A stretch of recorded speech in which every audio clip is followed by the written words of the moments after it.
March 10th, 1876. Boston.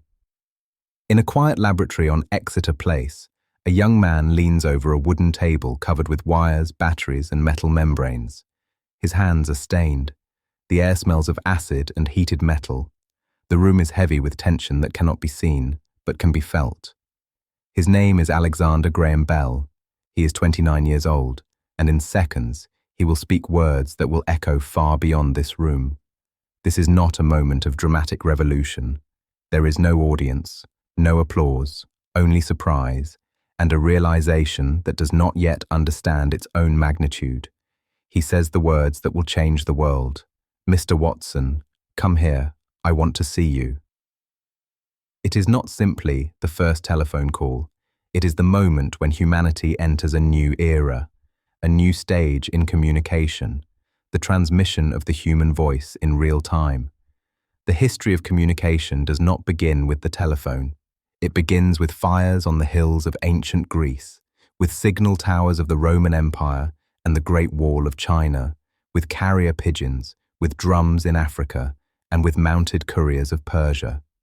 For thousands of years, the speed of a message was equal to the speed of the person or animal carrying it. In the 19th century, the Industrial Revolution changes this. The telegraph appears. In the 1830s, Samuel Morse develops a system that transforms words into electrical impulses. For the first time, information travels faster than transportation. But the telegraph has a limitation. It does not carry the human voice. It requires code. It is a tool for specialists. The question that hangs in the air in the 1860s is simple. Can sound itself be converted into electricity? The answer will come from a man who does not begin his career as an engineer, but as a teacher of speech. Alexander Graham Bell is born in 1847 in Edinburgh, Scotland.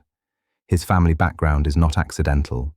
His father, Alexander Melville Bell, is a specialist in phonetics. He develops a system called visible speech, a method for visually representing sounds. His mother gradually loses her hearing. Bell grows up in a home where sound and silence exist side by side. He lives between two worlds, the world of sound and the world of silent observation. He communicates with his mother clearly and slowly, using gestures and writing. From an early age, he understands that sound is more than noise, it is connection, and its absence is isolation. In 1870, his family emigrates to Canada, and soon after, he settles in the United States. In Boston, he begins teaching deaf students. Among them is Mabel Hubbard, who later becomes his wife. For Bell, sound is not just a physical phenomenon. It is a bridge between worlds. There, he starts working on what is called the harmonic telegraph, a device that can send multiple telegraph signals through a single wire.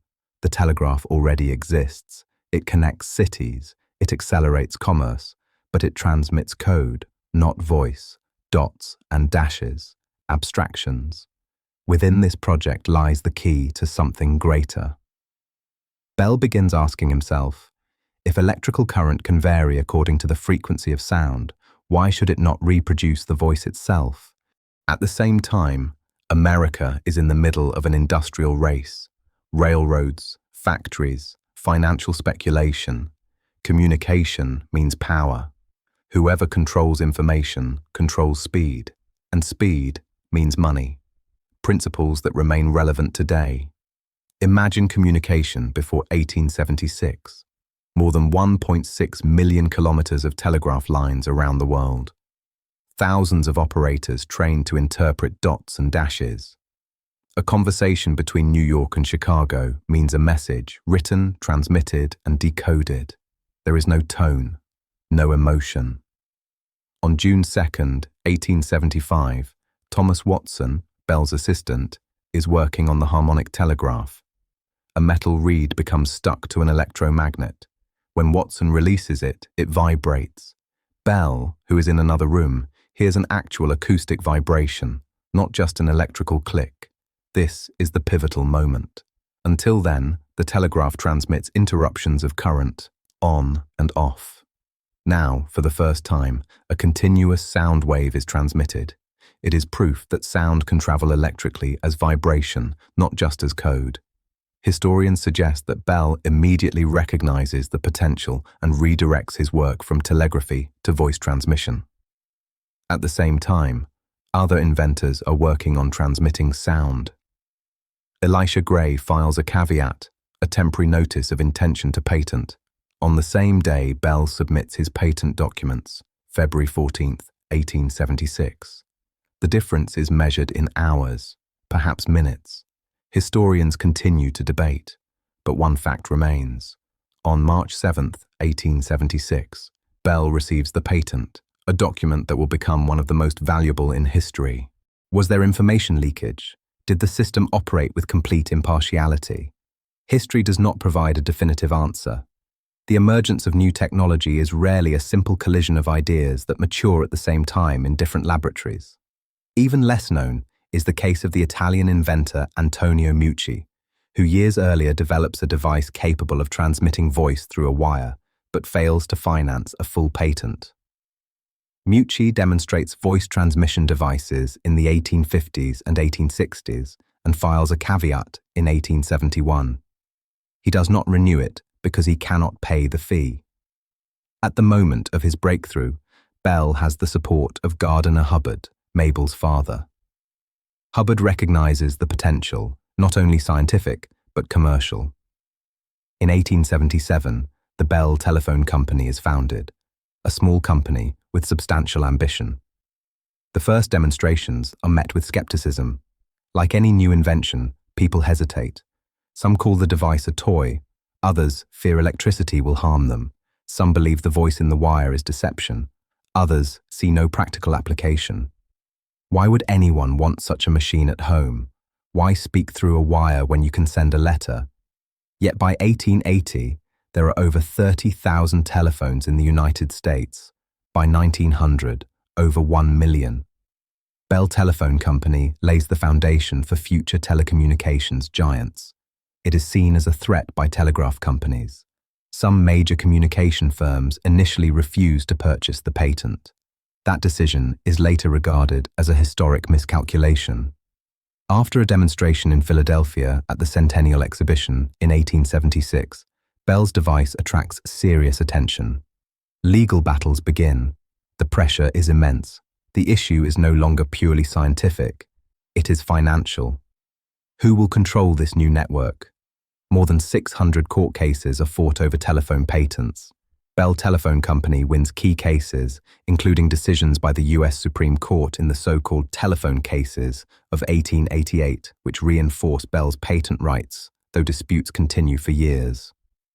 Investors hesitate. The public does not fully grasp the technology, and yet the network expands. Telephone lines begin connecting homes and offices.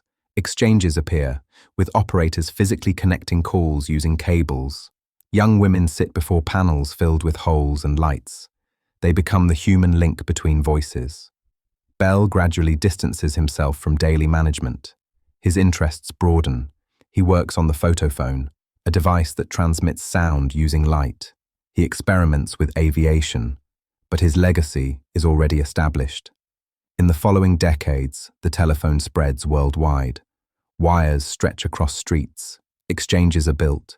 Communication becomes easier than ever before, crossing borders with unprecedented speed. Politicians coordinate actions. Business deals are concluded in seconds. Wars are directed from a distance. Communication is no longer merely exchange. It is acceleration of decisions. But with this, panic spreads faster as well. Markets react instantly. Public opinion forms more rapidly. Bell and his company lay the groundwork for an industry now worth trillions. From a single wire in Boston to satellites in orbit, everything begins with an attempt to transmit the human voice. Today we send messages at the speed of light. We speak across oceans. We see the faces of people thousands of kilometers away. At the core of this global network stands a man who wanted to help people hear.